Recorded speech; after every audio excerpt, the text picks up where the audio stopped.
अस्सलाम वालेकुम। सजदे तिलावत यानी कुरान पढ़ने के वक्त में जब कुरान के अंदर सजदा आता है तो उसको सजदे तिलावत कहते हैं। सजदे तिलावत किसे कहते हैं? तिलावत के माने पढ़ने के हैं। कुरान शरीफ में चंद मकाम ऐसे हैं जिनको पढ़ने या किसी को पढ़ते हुए सुनने से सजदा करना वाजिब हो जाता है, उसे सजदे तिलावत कहते हैं। वो कितने मकाम हैं जिनको पढ़ने या सुनने से सजदा करना पड़ता है? तमाम कुरान मजीद में 14 मकाम हैं जिनको 14 सजदे भी कहते हैं। 14 सजदे भी कहते हैं।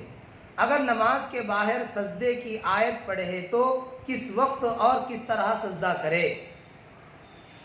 बेहतर तो यही है जिस वक्त सजदे की आयत पढ़ी उसी वक्त सजदा कर ले, लेकिन अगर उस वक्त ना किया, जब भी कोई गुनाह नहीं, हाँ ज़्यादा ताखिर करना मकरूह है। अगर उस वक्त ना किया, जब भी कोई गुनाह नहीं, हाँ अब ज़्यादा ताखिर करना मकरूह है। सजदे तिलावत करने से वो वाजिब अदा हो जाता है, ताखिर करना मकरूह है।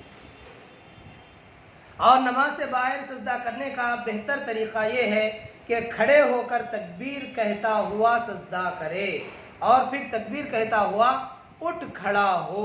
लेकिन अगर बैठे ही से सजदे में गया और सजदे से उठकर बैठ गया, जब भी सजदा अदा हो गया। सजदे तिलावत करने के लिए क्या शराइत हैं? सजदे तिलावत करने के लिए क्या शराइत हैं? जो शराइत नमाज के हैं वही सजदे तिलावत के हैं। यानी नंबर 1 बदन का पाक होना और कपड़े का पाक होना, जगह का पाक होना, सतर ढांकना, क़िबले की तरफ मुंह करना, सजदे तिलावत की नीयत करना। सजदे तिलावत किन चीज़ों से फासिद हो जाता है? सजदे तिलावत किन चीज़ों से टूट जाता है?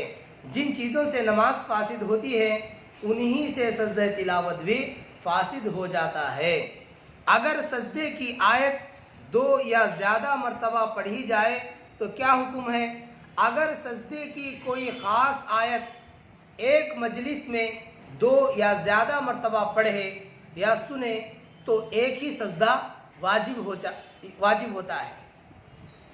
अगर एक मजलिस में सजदे की 2 आयतें पढ़ी या एक आयत 2 मजलिसों में पढ़ी तो क्या हुक्म है?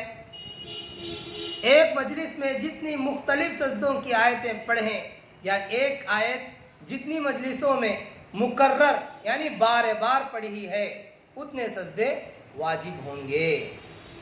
अगर कोई शख्स कुरान शरीफ की तिलावत करते वक्त आगे पीछे से पढ़ ले और सिर्फ आयत सजदा छोड़ दे तो कैसा है? यानी अब कुरान पढ़ता आ रहा है, जब सजदे की आयत है तो उसको छोड़ दिया, फिर उसके बाद से पढ़ा, तो इसका कैसे मसला है? ऐसा करना मकरूह है, अल्लाह को नापसंद है। अगर तिलावत करने वाला ऐसी जगह तिलावत कर रहा है कि वहाँ और लोग भी बैठे हैं तो वो सजदे की आयत आहिस्ता पढ़ ले और लोग ना सुने तो कैसा है? जायज़ है, बल्कि बेहतर यही है कि आहिस्ता पढ़े, क्योंकि आप सजदे तिलावत पढ़ रहे हैं, लोग सुन रहे हैं, लेकिन उनमें जिनको उसका इल्म है तो वो तो सजदा कर लेंगे, ना करने पर गुनहगार होगा। अगर जिनको मालूम नहीं है तो फिर इसलिए आहिस्ता पढ़ना ही बेहतर बताया जा रहा है।